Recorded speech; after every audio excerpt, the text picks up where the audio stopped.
The lights dim inside a packed auditorium. A man walks calmly onto the stage. No script in his hands, no teleprompter in sight. He pauses for a moment, looks at the audience, and then begins to speak. Not to impress, not to persuade, but to explain. This is Steve Jobs near the end of his journey, a man whose ideas sit in pockets, on desks, and in homes across the world. A man whose work reshaped how people communicate, create, and think. But this moment did not come from certainty. It came from confusion. It came from rejection. It came from failure so public it could have ended everything. And the real story of Steve Jobs is not about technology. It is about believing in your inner voice when the world tells you you are wrong. Steve Jobs entered the world without a plan. Born in 1955, he was placed for adoption shortly after birth. His biological parents were young, uncertain, and unprepared. That early separation would quietly shape him for life. Even as a child, there was a sense of searching for identity, for meaning, for belonging. He was adopted by Paul and Clara Jobs, a humble couple who gave him stability and love. They lived in California's Santa Clara Valley, long before it became a global center of innovation. Paul Jobs worked as a mechanic. In the family garage, he taught young Steve how to care about details. Not because anyone would see them, but because they mattered. This idea stayed with him. What you build reflects who you are. Steve was intelligent but restless. He questioned authority. He resisted structure. Teachers saw potential mixed with defiance. Peers saw brilliance mixed with unpredictability. Inside, Steve felt different, and different often feels lonely before it feels powerful. After high school, he enrolled at Reed College. It was prestigious, it was expensive, and almost immediately it felt wrong. He dropped out. To many, it looked like failure, a wasted opportunity, a risky mistake. But Steve didn't stop learning. He stayed on campus unofficially, attending only the classes that sparked curiosity. He slept on friends' floors, returned bottles for spare change. There was no safety net, only instinct. This period taught him something essential. Your path does not need to look logical to be meaningful.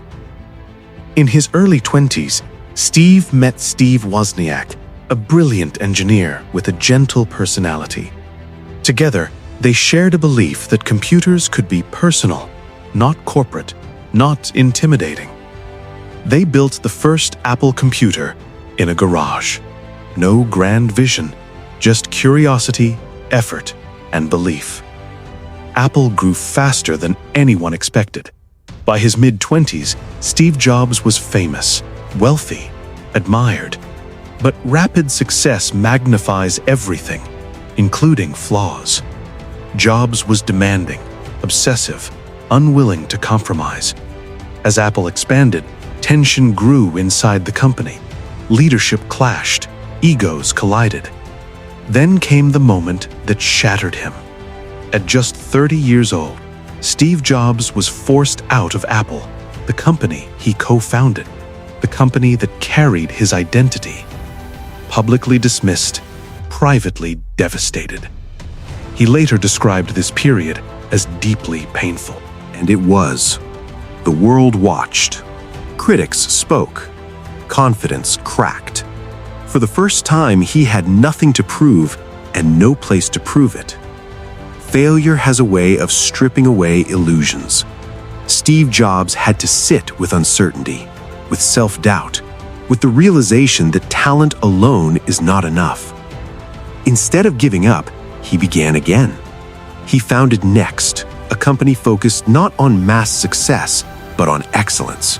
No shortcuts, no compromise. At the same time, he invested in a small animation studio that struggled financially for years. That studio was Pixar. These were not easy years. There was little applause, little validation, but there was growth. Jobs became quieter, more thoughtful, more disciplined. He learned patience. He learned humility. He learned how to listen. Most importantly, he learned how to fail without quitting. This shift worked because it changed his focus. He stopped chasing recognition. He started chasing meaning. He realized that loving the work matters more than being praised for it. Steve Jobs became deeply committed to improvement. Not improvement for others, improvement of self and craft. He obsessed over simplicity. He believed clarity was the highest form of sophistication. He worked relentlessly. He revised endlessly. While others measured success by speed, he measured it by depth. This obsession came with sacrifice, long hours, strained relationships, isolation. Ambition often asks for quiet endurance. Jobs paid that price. But slowly, his ideas matured. His leadership matured. His vision sharpened. Failure had not broken him, it had refined him. In the late 1990s, Apple was close to collapse. The company that once defined innovation had lost direction. Steve Jobs returned, not as a savior, but as a builder. He simplified everything. Fewer products, clear purpose. Then came the iMac, the iPod, the iPhone. Each product reflected years of invisible preparation, years of learning what not to do. The breakthrough was not sudden, it was earned slowly. Success returned, but this time it did not control him. Jobs understood that pressure never disappears, criticism never stops. So he focused on values, craft, meaning. Even as illness entered his life, his commitment did not fade. If anything, it sharpened. Time mattered. Work mattered. Legacy mattered.